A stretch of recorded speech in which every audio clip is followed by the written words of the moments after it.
BJP high command పిలుపుతో ఆ party ఎంపీలు బండి సంజయ్, లక్ష్మణ్ సహా డీకే అరుణ, జితేందర్ రెడ్డితో పాటు సీనియర్ నేతలు ఢిల్లీకి వెళ్లారు. సాయంత్రం జరిగే బీజేపీ ఎలక్షన్ కోర్ కమిటీ భేటీలో రాష్ట్ర నేతలు పాల్గొననున్నారు. భేటీలో తెలంగాణలో ఎంపీ టికెట్లపై క్లారిటీ వచ్చే ఛాన్స్ ఉంది. అటు ఇప్పటికే ఢిల్లీలో ఉన్న కేంద్ర మంత్రి కిషన్ రెడ్డి ఈ సమావేశంలో పాల్గొననున్నారు. మరిన్ని డీటెయిల్స్ శ్రీనివాస్ అందిస్తారు. శ్రీనివాస్, బీజేపీ నేతల ఢిల్లీ టూర్ అప్డేట్స్ ఏంటి?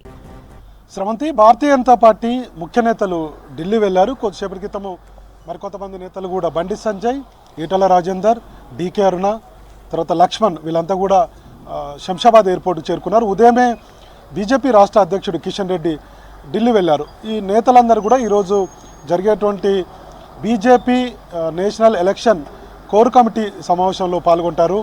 ఈ సమావేశంలో బీజేపీ తెలంగాణ నేతలతోటి జాతీయ నేతలు చర్చించబోతున్నారు. ముఖ్యంగా 17 పార్లమెంటు నియోజకవర్గాలకు సంబంధించి టికెట్ల ఖరారు మీద చర్చ ఉంటుందని చెప్పి తెలిసింది. అయితే అన్ని టికెట్లు కాకుండా దాదాపుగా 17 టికెట్లకు గాను ఒక 6 నుంచి 7 టికెట్ల ఖరారయ్యేటువంటి పేర్లు, అభ్యర్థుల పేర్లు ఖరారయ్యే అవకాశాలు ఉన్నాయనేది బీజేపీ వర్గాల్లో చర్చ జరుగుతుంది. ఇప్పటికే ముఖ్యంగా బీజేపీలో ఉన్నటువంటి సీనియర్ నేతలు లేదంటే సిట్టింగ్ స్థానాలు యథావిధిగానే ఉండేటువంటి అవకాశం ఉంది. ఆదిలాబాద్లో సోయం బాబు, అట్లనే కిషన్ రెడ్డి సికింద్రాబాద్, నిజామాబాద్ ధర్మపురి అరవింద్, కరీంనగర్ బండి సంజయ్, ఈ నలుగురికి సిట్టింగ్లకే టికెట్ ఇచ్చేటువంటి అవకాశం ఉంది. ఇక మరోవైపు మల్కాజ్గిరి టికెటే హాట్ టాపిక్గా మారింది. మొత్తం తెలంగాణ రాష్ట్రంలో బీజేపీలో ముఖ్యంగా మల్కాజ్గిరి టికెట్ మీద ఎక్కువగా చర్చ జరుగుతుంది. ఎందుకంటే అక్కడ 10 మంది వరకు పోటీలో ఉన్నారు. అందులో ఈటల రాజేందర్ కావచ్చు, లేదంటే మల్కా కుమరయ్య కావచ్చు, పన్నాల హరీష్ కావచ్చు, తర్వాత మిగతా నేతలందరూ కూడా కావచ్చు, మురళీధర్ రావు, మిగతా సీనియర్ నేతలందరూ కూడా ఉన్నారు. సో వాళ్ళందరూ కూడా టికెట్ కోసం తీవ్ర ప్రయత్నాలు చేస్తున్నారు. సో మల్కాజ్గిరి టికెట్ ఖరారు చేయడం అనేది బీజేపీ జాతీయ నేతలకు కూడా సవాల్గా మారేటువంటి అవకాశం ఉంది.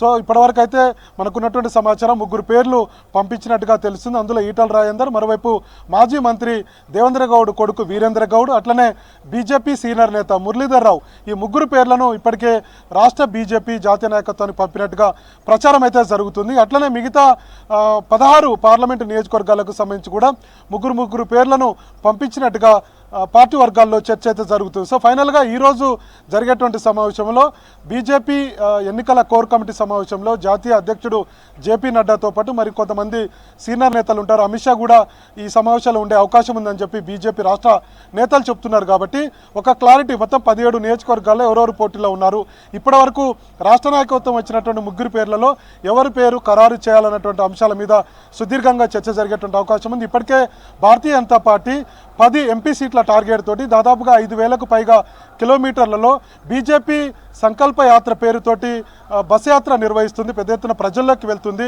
అన్ని జిల్లాల్లో, అన్ని పార్లమెంటు నియోజకవర్గాల్లో ఈ బస్ యాత్ర ఆల్రెడీ స్టార్ట్ అయింది. బీజేపీ సంబంధించినటువంటి కేంద్ర మంత్రులు రాష్ట్రానికి వస్తున్నారు.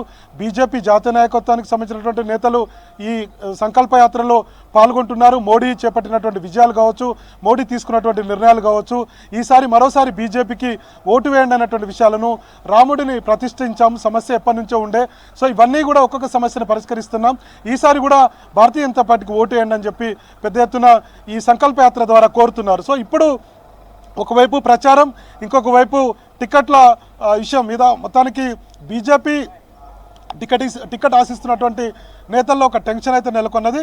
సో మొత్తానికి ఎవరికి టికెట్ వస్తుంది అన్నటువంటి ఒక ఉత్కంఠ అయితే ఉంది. ఈరోజు బీజేపీ రాష్ట్ర నేతలు అయితే ఢిల్లీ వెళ్తున్నారు. సాయంత్రం జరిగే మీటింగ్ తర్వాత దీని మీద ఒక క్లారిటీ వచ్చేటువంటి అవకాశం ఉంది. మొత్తానికి 17 పార్లమెంటు టికెట్లకు సంబంధించి త్వరలోనే ప్రకటన ఉంటుందా, లేదంటే ఒక 5-6 టికెట్లు ఖరారు చేసేటువంటి అవకాశం ఉందా, లేదంటే తర్వాత మోడీతోటి జరిగేటువంటి కేంద్ర ఎన్నికల కమిటీ బీజేపీ కమిటీ సమావేశంలో డిసైడ్ చేస్తారనేది కొంత క్లారిటీ రావాల్సింది. ఏదైనప్పటికీ సాయంత్రానికైతే టికెట్లకు సంబంధించినటువంటి తెలంగాణ ఎంపీ టికెట్లు ఆశిస్తున్నటువంటి ఆశావాళ్ళ దాని మీద కొంత క్లారిటీ అయితే వచ్చేటువంటి అవకాశం ఉంది. శ్రవంతి.